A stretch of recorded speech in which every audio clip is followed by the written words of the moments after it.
Hi, everyone, and welcome to the Emotional Intelligence Pawdcast. I'm your host, Sandra Thompson, founder of EI Evolution, and I am super excited to take you on this incredible journey. We're going to be exploring the transformative world of emotional intelligence and empathy, guided by some truly remarkable humans and their fantastic four-legged friends. In each episode, we'll dive into inspiring and heartwarming stories about our beloved canine companions. We'll discover the unique and magical bonds we share with our dogs and uncover the profound lessons they teach us about understanding and managing our emotions. From tales of loyalty and love to moments of learning and growth, our furry friends have so much to offer when it comes to enhancing our emotional intelligence. We'll also discuss practical tips and insights on how to cultivate empathy and emotional awareness in our daily lives, inspired by the natural wisdom of our dogs. So sit back and relax, maybe even with your playful pup by your side, and join us for an enriching experience that celebrates the incredible ways dogs help us connect more deeply with ourselves and others. Welcome to the Emotional Intelligence Pawdcast. I am massively excited for this next session. Maria and I have had a conversation, and we could have probably spoken all day about dogs and adventures and all the kind of things that she's got up to. Maria, it's a real delight to have you here today. How are you? Thanks, Sandra. I'm very good. Thank you for having us, all of us. You're very... Now, we've got 3 dogs. Is that right? 3? We have 3. 2 are in the room.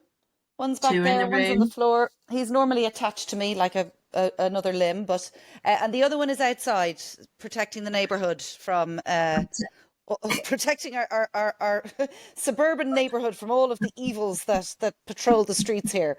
So no, she's under the hedge. She won't come in. She's very very headstrong. Very headstrong and under the hedge, surveying the area. So at least we've got all eventualities covered. Brilliant. Now, these 3 dogs are border collie cross. Border collie crosses. They're all rescues. So I don't know. I have never met any of their parents or seen where they come from, but they're all collie crosses. The first one is a collie, we think Springer Spaniel cross. She's the one that's sulking under the hedge. She's 10. And I got her when she was about 6 months old.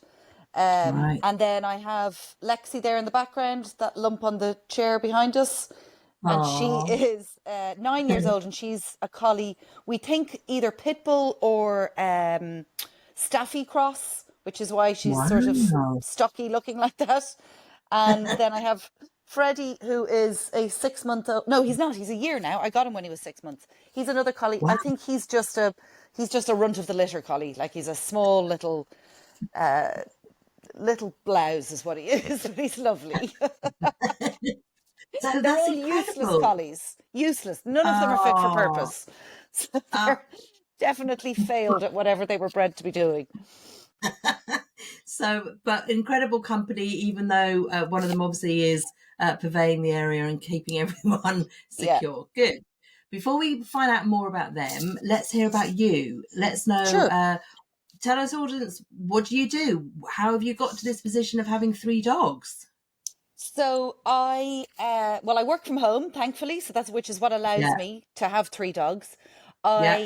For 12, 15 years, I did the corporate commute into the city every day. I'm in Ireland, so it was into Dublin. I couldn't have a dog at the time. That was long hours and stressful and all office based. This is long before COVID came in and saved working life for many of us.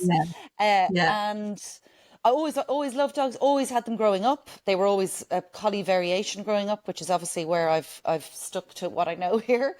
But then must have been 12 years ago now, I had a total breakdown, burnout from just being overstressed and overworked. And I ended up, I'll give you the backstory quickly. So I was walking to work one day, and I was, had been building, I knew this breakdown was coming. I knew everything was getting on top of me. And my sister happened to check in on me. She lives in London. She's 16 years older than me, has always been a great support to me. She sent me a message Yeah. that morning, was like, how are you doing? And I was like, I'm doing awful. I'm walking to work here and I've a knot in my stomach and I feel sick and I don't know how much longer I can do this. And she was like, whoa, I was just politely checking in. Where is this Yeah. coming from? Anyway, she Right. rang me as I was walking down with all the commuters banging into me, walking down the street. And she was like, what's going on? I said, I don't know how much longer I can do this, Siobhan. I feel like I'm failing here. I feel like I'm drowning. Anyway, she kind of talked me down off a cliff, and she was in a situation at the time where she had just sold a company that she had started. Yeah. She had made quite a good bit of money off it. She was very Yeah. comfortable, and she said, "Listen, you don't need to worry about this. This is not the end of the world. Work is not what defines you." I said, "But it is. It's for me. It's failure, and I make good money, and I don't want to lose that." And yada yada yada. We had this big long conversation, and she was like, "Look, I am in a fortunate enough position that I can say to you, why don't you take a step back from this? It doesn't have to be forever, but why don't you just kind of reevaluate your life and what you actually want to do? Like, what would, in an ideal world, what career would you want?" And I was like, "I don't know." She said, "Well, okay, well, what makes you happy?" And I said, "Nothing except dogs." She was like, Stop. "Dogs? Okay. Yeah. Well, I don't know how we'd make a career out of that. Is there anything else that you can think of?" I went, "No, just dogs is the only thing." Wow. And she was like, "Okay, well, look, maybe we could explore careers working with dogs or animals." And anyway, between the jigs and the reels, I decided to quit my job there and then. Not that particular day. I made the decision that day, and then a few days later, I handed in my notice. I retrained as a groomer. She lent me the money to set up my own dog grooming salon in the town that I live in, which I did, and ran that for 6 years. It was like a luxury dog groomers, the whole USP being it should be like a spa for the dogs, as opposed to, like, I used to always take my mum's dog, drop her off for grooming, and it was at someone's shed in the back of their house. And I always hated leaving her, and she'd get put into a little cage, and I thought, no, I want to do it totally differently. So anyway, set up this salon, Vanity Fur, ran it for 6 years, and got to work with dogs every day. And then, obviously, being in that environment, I was able to get my own dog finally at that point. So that's when I rescued Bonnie at 6 months old. And she's been with me ever since. Wow. Yeah, never That's looked back. It was fantastic. It was just the it, opportunity of a lifetime. but isn't that interesting how, your sister was digging in, trying to find out what it was, and there it was. Yeah, Dogs. It's like the exactly. depth of your mind. This is the thing. And I'm not This is surprised your sister's a this bit like, is dogs? What? Yeah. Well, you're not going to make your fortune in dogs, she said. But it's funny. I don't know. Did you ever like you'd go to a party, let's say when you were younger, or even now? And Yeah. I was always the one. I know other people like me. You'd always gravitate to the dog at the party, even if it's 2 a.m. and everyone's sitting around talking nonsense, and there'd be a dog there. I'd be the one in the corner with the dog. That was when I'm Yeah. in the presence of a dog, I am in my most natural flow state. I'm in the here and now. I'm not stressed about the past. I'm not looking at the future. It's just here and now. You're present with the dog, and it just brings you down to a totally different level. I agree. It's and getting to work with them then on a daily basis. And now I had certain ideas about, I kind of thought it'd be all skipping with playing with puppies all day long, and throwing balls and all this. Now it was hard work, and it was dirty work, and you were stinky, and Right. it Yeah. was very physical, and grooming dogs don't like being groomed, so it's not like they're excited to get dropped off like they would be at daycare, for example. Yeah. But they all have a personality. I would have had, Yeah. like, on average, probably 10 dogs a day coming through the door, Oh and my gosh. every single one of them had a different personality. You'd get to know Yeah. some of them, they were regulars, others were just one-offs, or every single one of them had their own, I would say, story to tell, but they can't tell it, but their own past, their own feelings, Yeah. their own way of dealing with you. They're phenomenal creatures. They are just, they're such a leveler to make you realize. I think we waste so much time as humans, don't we? We focus on such unimportant, futile things, and we get caught up in the rat Mm. race of nonsense. And actually, when you're just present with a dog, it's a wonderful reminder of reality, real feelings, real emotions, and but for me, they bring out the best in people, I think. Yeah, I think you're right. I think that certainly from my own experience, just sitting with a dog and, fussing over it, or just watching it or whatever, you lose all of the, I think this is your point, you Yep, lose all of the distractions. You are in the moment, and exactly. whatever it's doing, it might be sniffing the air a minute, or it might be having a Yeah, drink of water. It's doing whatever it needs in order just to exist without yeah. worrying about whatever's going on. Yeah, no, it's a really good point. And So they're such time wasters. I could yeah. waste an hour. I'll sit there and I'll start petting one of them or having a chat to one of them, and suddenly I've lost 45 minutes of my day because I've just gone into this. And I go, right, enough, get off me. We have to get up. We have to get out. I have to put the washing on. And So you created the business, you ran that for a number of years, and yeah, then you sold the business, but yeah, you still have these dogs with you. So yeah, how do you balance looking after dogs did they go into the business with yeah. you? So Oh, they did. I had, Bonnie used to come to work with me every day, which was great. She was the shop Okay. dog. Then Okay. I got Lexi, who is that lump there behind us. Yeah. She's 8, 9 now. She was 2, and her mum, her old owner, used to do some part-time work with me in the salon. She Okay. was going through a change in living situation. She had to move to an apartment. Mhm. She wasn't able to bring the dog, Right. and was very upset about it. And I said, well, look, she can come and stay with us for a week or so. We'll find her a new home. We'll get her Yeah. rehomed and make sure, And of course, she never left. She settled in and she came to work with us. And then there was 2. So it was fantastic to be able to have that freedom to actually just bring them down to the salon. Mm. Lexi used to patrol it for us. We called her the Sergeant Major, because if there was any dogs getting out of hand or a bit unruly, she'd be up nipping them and telling them to stop their messing. And Really? yeah, she was great. Wow. And then I after I sold the salon, it was just before COVID, so everybody was working from home. I got to Yeah. continue on my routine of walking them every morning. Sure. Get out at lunchtime with them, take them out in the evenings. God, they're Yeah. brilliant for getting you out and getting you exercised, because whether you feel like it or not, you don't have a choice in the matter.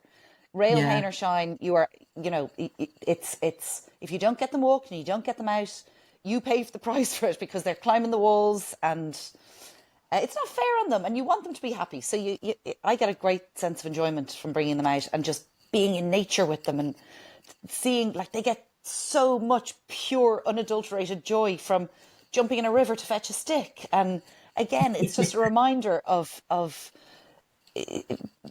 pureness and just the loveliness that they bring.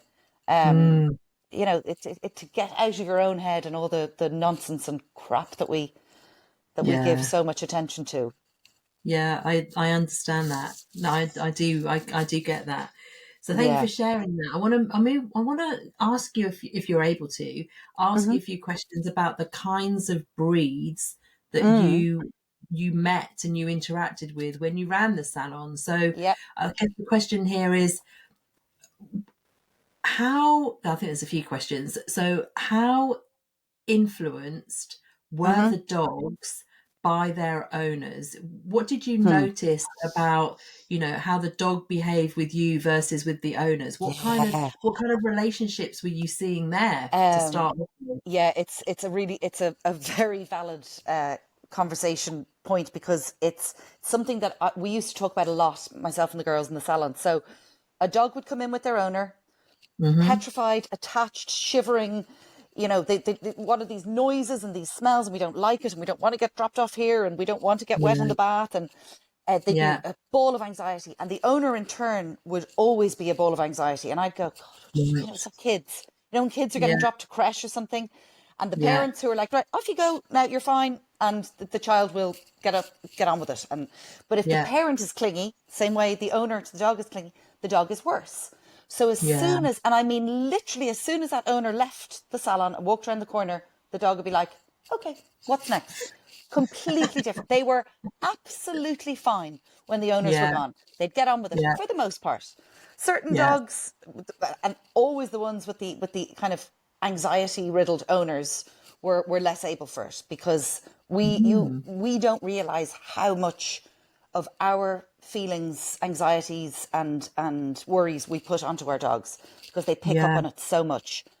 And it was, this is going to be an unpopular comment, because I know a lot of people have these dogs, but cockapoo owners and cockapoos were the most, I found there was a total trend with cockapoos and cockapoo owners. They were the most anxious. Cockapoos generally are, they're what you would call a designer dog, or a backyard breeder dog. They are, for the most part, unfortunately, they come from puppy farms.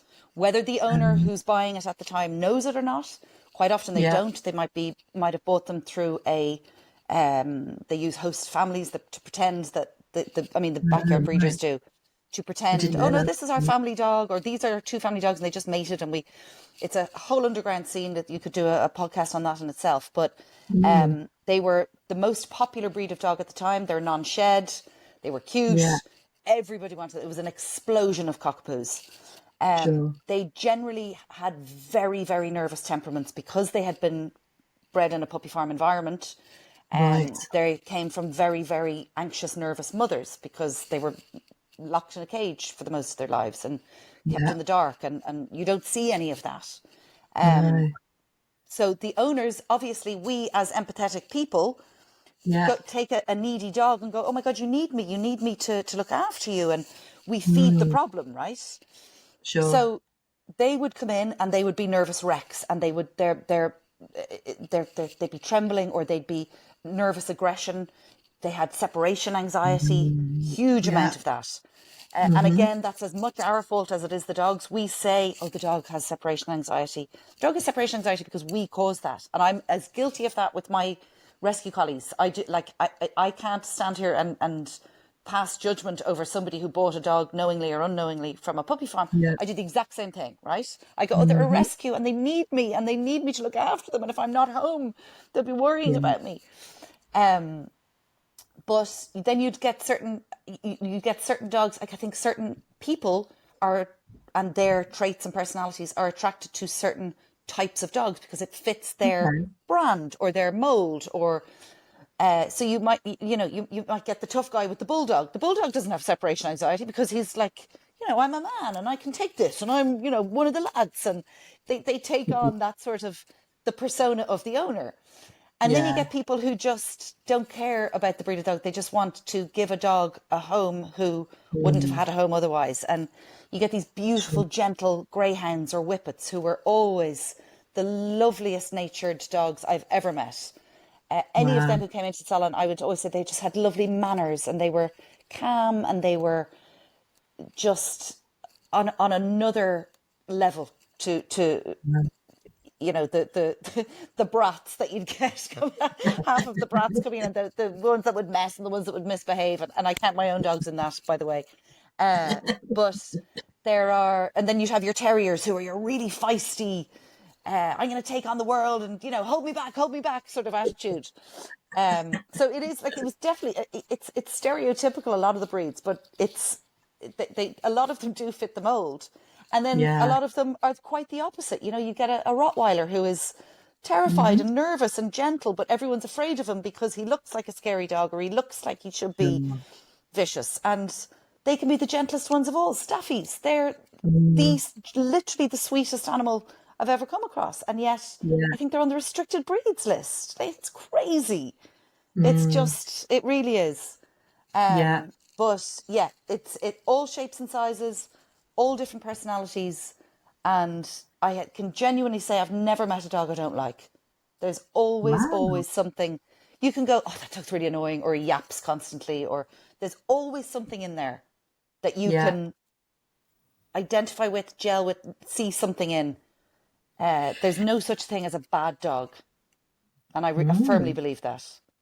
Wow. Well, that's interesting as well, isn't it? Because we could say that as well about humans. It's our desire to want to find out more about them in order for us to get the perspective right, because what you Yep. see isn't always what's really going on. Your point about staffies, for example, we've had a staffy on this podcast, the Yeah. most delightful, Yeah. empathetic, Yes. soft, wanting to always like nuzzle in and kiss his Yeah. owner, all that type of stuff, but gets a bad rap because Yeah. of news stories and because of how they look in some Yeah. respects, because they Yeah. can Yeah. look quite intimidating, but it's not, don't judge a book by its cover, I suppose, Yeah. is one of the points Exactly there. that. I think it's the it's people's misconceptions, and actually, if you take the time to peel away that, and okay, Yeah. yes, you might hear on the news about staffies or bully breeds or whatever attacking. Of course, they make the headlines. If a staffy or a bully breed that is a strong dog, if they bite someone, they do serious damage. Sure. I'd get bitten by more Maltese, Bijons. I never got bitten by a quote unquote dangerous dog. I've got bitten plenty of times by handbag dogs because Really? they Mm. absolutely. Yeah. But they don't make the news because they don't do serious damage, right? Right. Whereas it's like the Yeah. dog doesn't know its own strength. Yeah. They're anyway. Look, that in itself is another podcast for another day. So, so the key point I'm taking out from part of what we've just talked about is the what you call emotional contagion. So it's the dog Hmm. picking up on the behavior of the adult, of Hmm. the Hmm. human.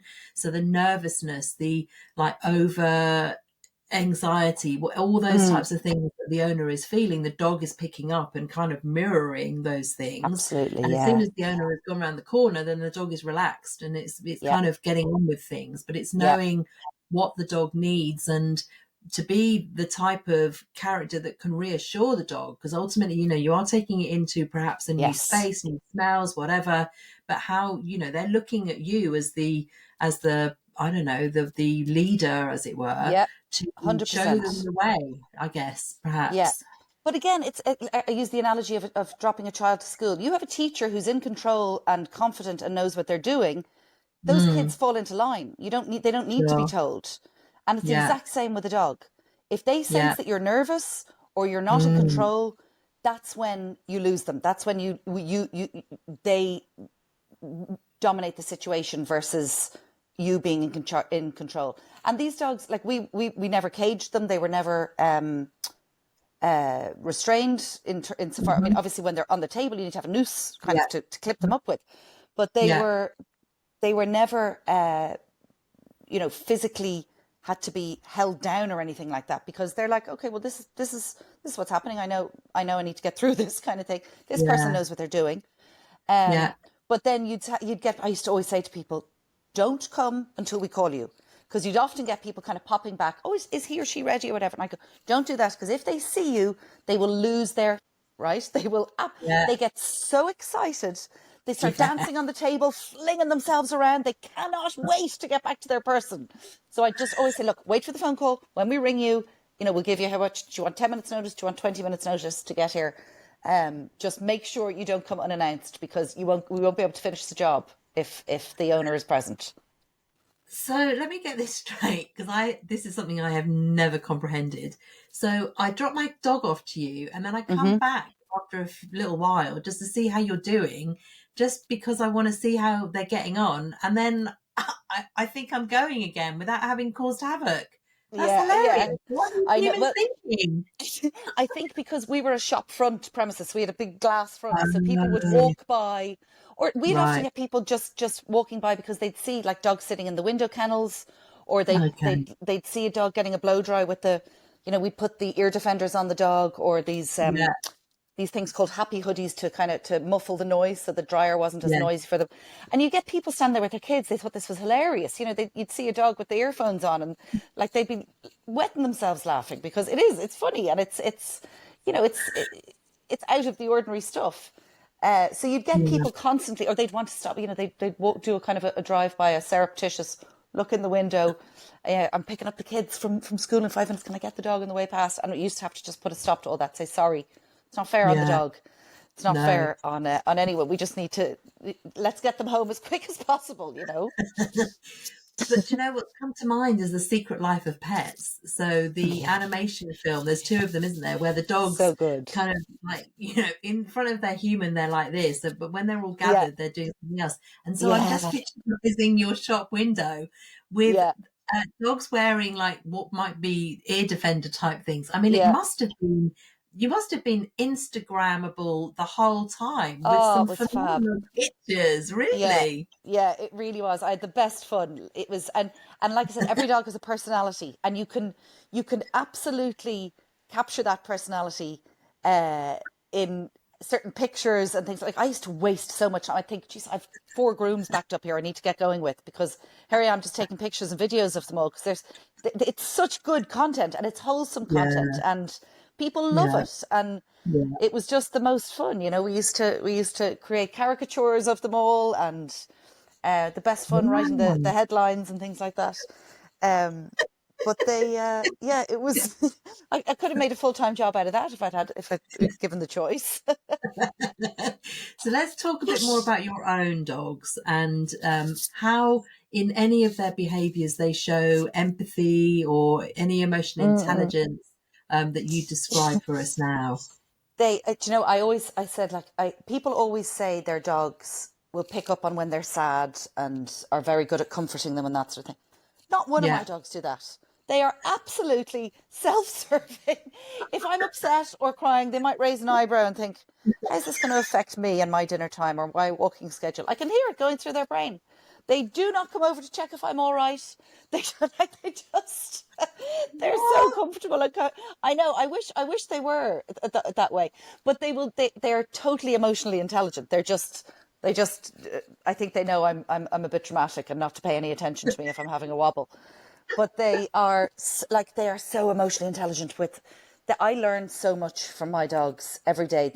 It's not even that they have this. It's a sixth sense and a seventh sense. They are so tuned into things that we're not. I swear, one of them.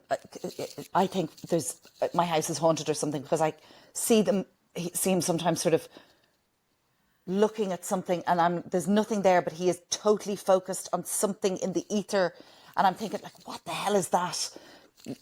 I'll never know. But he's so tuned in to things that you wouldn't even pick up on yourself. But then at the same time, noises in the background that so I live in a suburban area. It's fairly quiet. There's people going up and down the road all the time. They'll pick up on that, and it's a flippin' nightmare, because one hears something out in the road or a car coming in the driveway, and it's like a chorus. It's like, come on, lads, let's all get them. And they all go together, and I live on the edge of my seat, because the slightest noise, I'm like, no, shh, there's nothing, there's no need to get involved. Don't worry about it. There's nothing, there's no threat here. They're so protective of me and of this is their job, right? This is their job, to protect their castle, to protect their master, to alert you of any possible danger. God forbid somebody is walking up the road, minding their own business.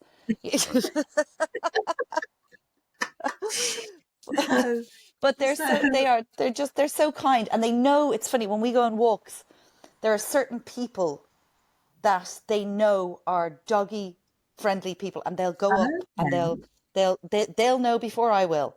And there's other people they know are bad eggs, or maybe this guy isn't someone that I warm to. So one of them might sort of bark and be like, don't like that guy. They are so intelligent, emotionally intelligent, more so than I think we give them credit for. Yeah, no, absolutely. So let's just go a bit deeper on that then, because I know I've met dogs that have kind of taken a step back, or kind of been sussing out the human before they're willing to, like, nervously walk over to them. Yeah. What, you think that's a sixth sense? What do you think that is? Do you think what is it?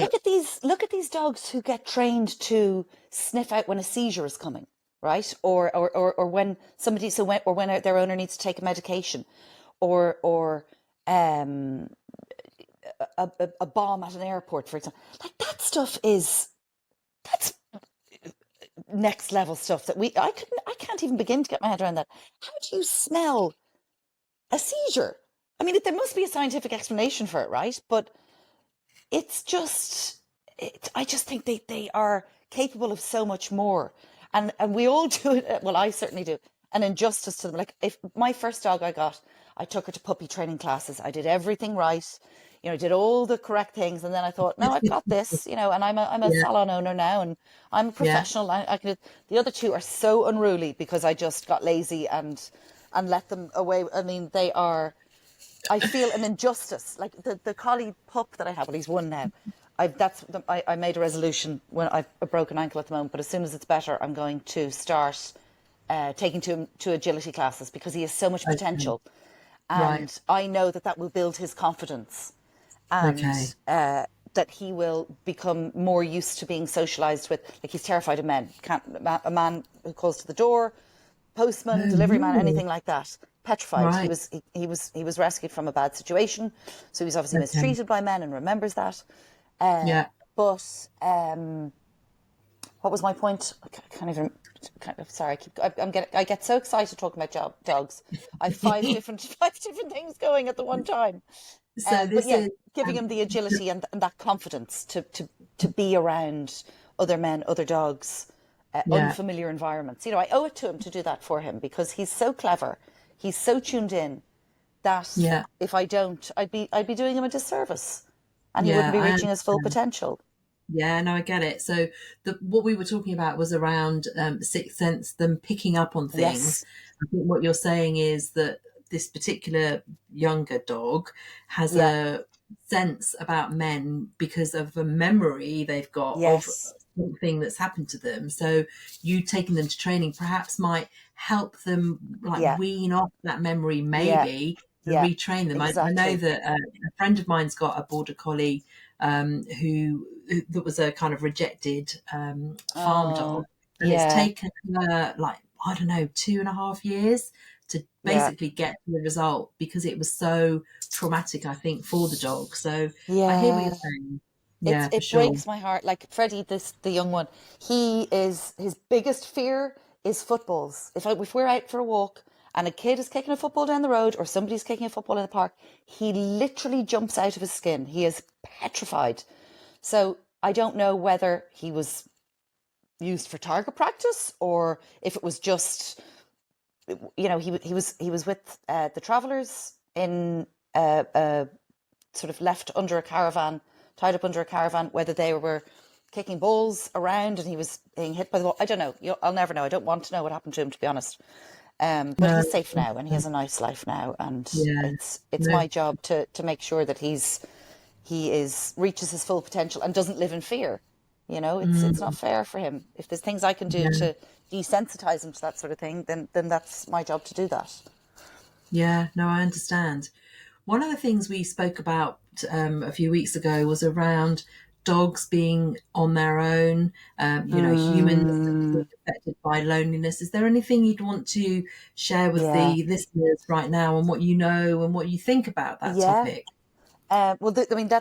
There's two prongs there, right? One is dogs being on their own, which that is for me one of the most heartbreaking things. They are sentient beings. They need company, comfort, love. They thrive with that. They are miserable if they're on their own. If you work all day and you're leaving your dog, you want to get a dog, but it's going to be left at home by itself all day. It's not fair. It's a long day. They spend their whole day waiting for you to come home. You are their world, and for you to be gone 8-10 hours a day they're in a depressed state. It's horrible for them. I'm fortunate in that I work from home. I will never be able to go back to a job that requires me to be in the office because I have 3 of them and they need a lot of exercise and yes, they have each other for company, but they need human company as well. You're there, it's like leaving 3 kids unattended without a mom. But then you've got the factor of the company that they provide to humans. And that was a huge thing I saw in the years I had the salon, particularly elderly people. It was such an outlet for them. And my own mum would be the same, she'd potter around the house talking to the dog, The dog was like the grandchild she never had. She's 9 grandkids, had no interest in spending time with any of them. It's all about the Shih Tzu. Little weapon. She was like the child of Satan, this dog. But she could do no wrong in Mum's eyes, right? I mean, I went into her house one day and I caught her chopping up tomato and a dollop of hummus to go on top of the dog's food. I said, what are you giving Zoe, hummus and tomato for? She said, oh, she likes it. I mean, anyway, but she was wonderful company for Mum, and all the old dears who'd come into me in the salon. It was a social outlet for them. They would say, not only does the dog give them company, but they would go out for a walk and they would get to talk to people because of the dog that would never have had, they would never have had the opportunity to engage with without the dog as the icebreaker. It's also brilliant for people who are socially shy or awkward or don't, aren't good at striking up conversations or making small talk. The dog is a fantastic icebreaker. They can, and quite often you'll see people sort of talking through the dog. They'll nearly put on the dog's voice and they find that easier. But it's all a connection. It's all ways of making human connection.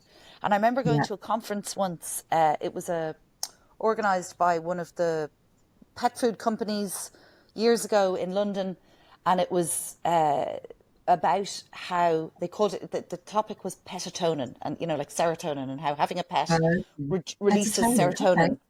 Yeah. And it was a group of them. It was in some hotel function room in London, and I remember there was rows of seats. We were all sitting there listening to the various speakers, and there was a panel, and we were all taking notes, and it's all very serious. Yeah. And then they sort of were discussing this, and they said, we want to kind of demonstrate what we're talking about here. And out of a side door, they opened, and 2 little dogs came running into the room. One was a Westie, and one was, I think, a miniature Schnauzer. And they started doing the rounds and sniffing, saying hello to everybody in the room. And the whole room erupted. Suddenly, everyone was talking. Everyone was connecting with each other. All through, from this icebreaker of the dog.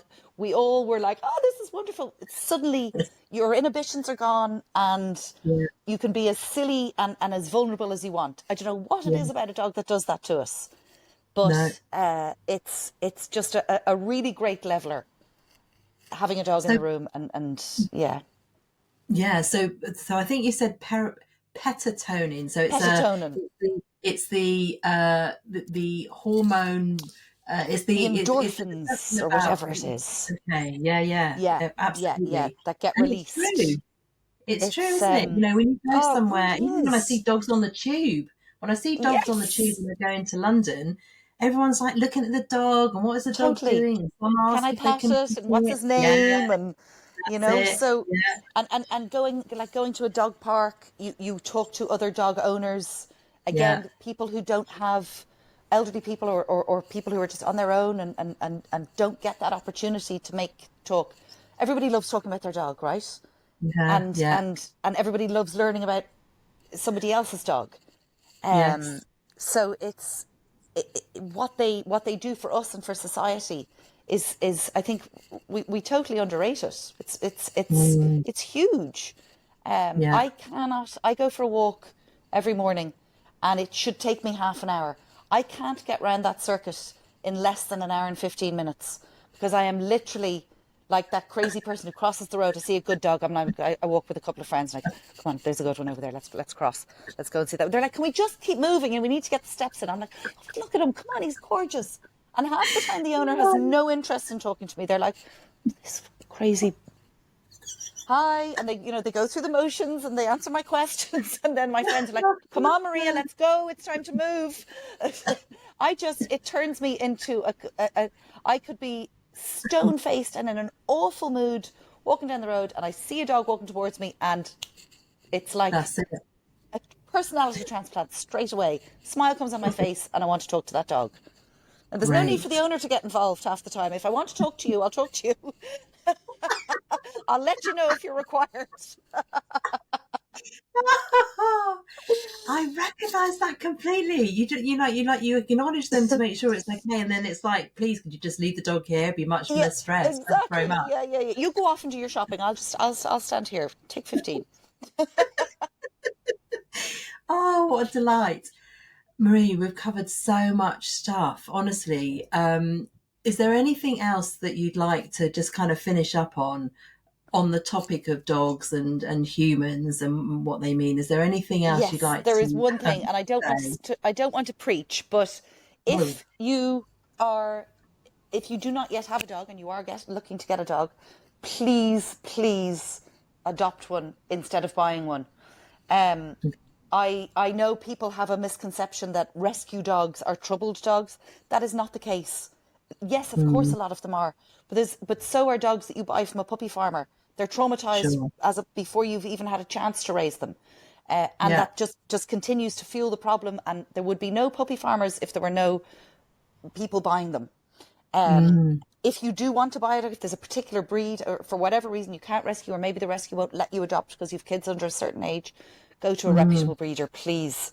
For your sake, for the dog's sake, for the mother of that dog's sake, who you will never see living in a black hole for the rest of its life with no love and no affection. But half the rescue dogs are in there because people got them. It's not that the dog was troublesome, it's that the people realised, actually, we can't handle the dog, or we don't have time for a dog. So they surrender it, and a lot of the time it's not their fault. They have to do it for circumstances beyond their control. But there are so many brilliant dogs in rescue centres, and I think the mixed breeds, the licorice all sorts, are the best ones because they have different breed traits and personalities, and they're interesting, and they don't all look the same like your standard issue white and curly ones. There's just you are spoiled for choice out there. If you're in a position to rescue, please do. That's all I say. Thank you.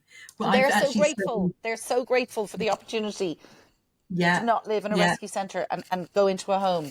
You will have saved that dog's life and changed it incomparably. The other thing, absolutely, and the other thing that I would say is that many of the rescue centres that I'm aware of, they have massive support systems, whether that's information or behaviourists or vets or whatever. Yeah, exactly. And actually having that help to nurture the dog when you've brought it to your home. You're not on your own when you bring a rescue dog in, because they have these incredible things to help you manage, which is like really, I think people who know that people are there who are qualified to help, it's quite reassuring, right? Exactly.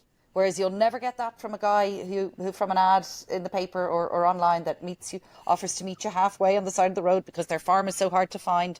Red flag right there. You'll never hear from that guy again. He is in it for the money. Whereas, as you say, exactly that. A rescue centre are invested in that dog for life. That's it. And they want to do best by it and by you.